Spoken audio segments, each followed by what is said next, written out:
Sinasabi ko sa inyong mga nakikinig sa akin, mahalin ninyo ang inyong mga kaaway at gawan ng mabuti ang mga napupuot sa inyo. Pagpalain ninyo ang sumusumpa sa inyo at ipanalangin ang mga nang-aapi sa inyo. Kapag sinampal ka sa isang pisngi, iharap mo rin ang kabila. Kapag inagaw ang iyong balabal, huwag mong ipagkait ang iyong barong. Bigyan mo ang bawat nanghihingi sa iyo. At kung may kumuha ng iyong ari-arian, huwag mo nang bawiin pa ang mga iyon. Gawin ninyo sa iba ang ibig ninyong gawin nila sa inyo. Kung ang nagmamahal lamang sa inyo ang inyong mamahalin, ano pang gantimpala ang inyong hihintayin? Ang mga makasalanan man ay marunong ding magmahal sa mga nagmamahal sa kanila. Kung ang mga mabuti lamang sa inyo ang inyong gagawa ng mabuti, ano pang gantimpala ang inyong hihintayin? Kahit ang masasamang tao ay gumagawa rin yan. At kung ang makakabayad lamang ang inyong pauutangin, ano pang gantimpala ang iyong hihintayin?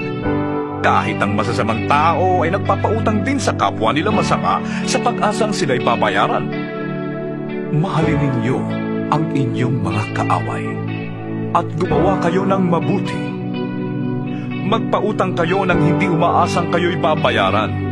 Sa gayon, malaking gantimpala ang tatamuhin ninyo at kayo'y magiging mga anak ng kataas-taasang Diyos, sapagkat siya'y mabuti kahit sa masasama at sa mga hindi marunong tumanaw ng utang na loob. Maging mahabagin kayo na gaya ng inyong ama. Huwag kayong humatol at hindi kayo hahatulan. Huwag kayong magparusa at hindi kayo parurusahan ng Diyos.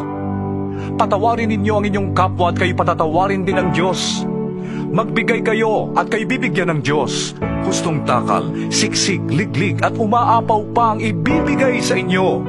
Sapagkat ang panukat na ginagamit ninyo sa iba ay siya ring gagamitin ng Diyos sa inyo. Maaari kayang mag-akay ang bulag ng kapwa bulag.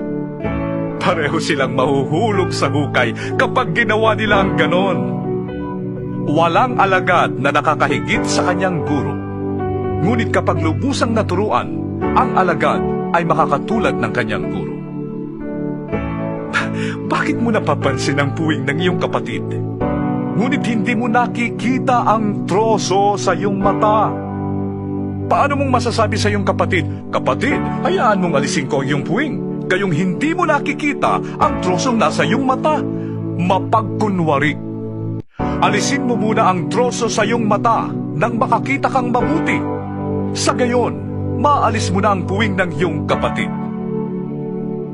Walang mabuting punong kahoy ang namumunga ng masama, at wala ring masamang puno ang namumunga ng mabuti.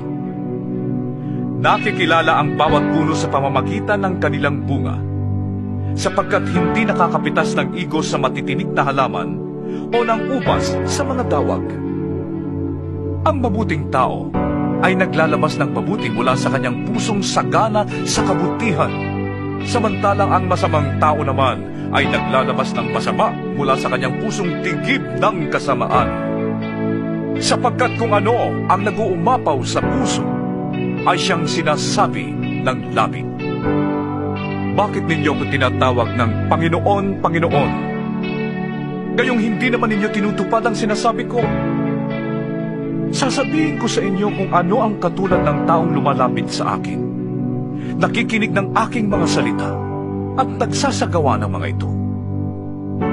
Ang katulad niya ay isang taong humukay ng malalim at nagtayo ng bahay sa pundasyong bato. Nang bumaha at bumugso ang tubig sa bahay na iyon, hindi na tinag ang bahay na itinayo, sapagkat matibay ang pagkakatayo nito.